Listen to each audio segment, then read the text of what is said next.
બોલો શ્રી ઉમિયા માતા કી જય. બોલો ભારત માતા કી જય.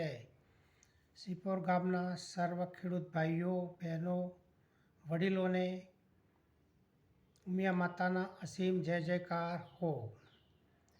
આપ સબ ભાઈ બહેનોને વડીલોને મિત્રોને ભારત સરકાર તરફથી નરેન્દ્ર મોદી સાહેબ તરફથી આખા દેશ માટે અને એમાં શરૂઆત આપણા ગુજરાત તરફથી શરૂઆત કરેલ છે 2003-04ની અંદર કે આપણે પ્રાકૃતિક ખેતી તરફ વળીએ અને આખા સમાજને આખા દેશને આપણી પ્રજાતિને નિરોગી તંદુરસ્ત બનાવવા માટે પ્રાકૃતિક ખેતી બહુ અગત્યની છે.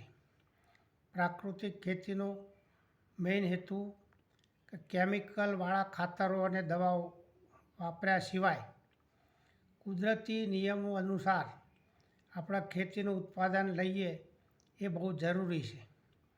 ખેતી કરવા માટે વર્ષોથી આપણા બાપદાદાઓ જ્યારે ખેતી કરતા ત્યારે આવા રાસાયણિક ખાતરો રાસાયણિક દવાઓ ન હતી. ત્યારે આપણે કુદરતી રીતે પ્રાકૃતિક રીતે ખેતી કરતા અને ત્યારે નિરોગી વધારે રહેતા અને જેના કારણે આવા બધા ભયંકર રોગો હાર્ટ એટેક, લકવા પડવા, પેરાલિસિસ થવો, ડાયાલિસિસ વગેરે રોગોથી પીડાઈએ છીએ. એવા રોગોથી ના પીડાવા માટે મોદી સાહેબે આખા દેશની અંદર પ્રાકૃતિક ખેતી ઉપર ભાર મૂકેલો છે. આ પ્રાકૃતિક ખેતી કરવા માટે દરેક ભાઈઓએ ખાસ ધ્યાન રાખવાની જરૂર એ છે કે પ્રાકૃતિક ખેતી કેવી રીતે કરવી. તો એ પાયામાંથી જ આપણે એની જરૂરિયાત હોય છે. ખેતરની અંદર પણ આપણે ધ્યાન રાખવાની જરૂર હોય છે અને એના માટે જે ઓર્ગેનિક ખાતરોની જરૂર છે, સજીવ ખેતી કરવાની જરૂર છે, એવા સેન્દ્રિય ખાતરો આપણે તૈયાર કરવાની જરૂર છે.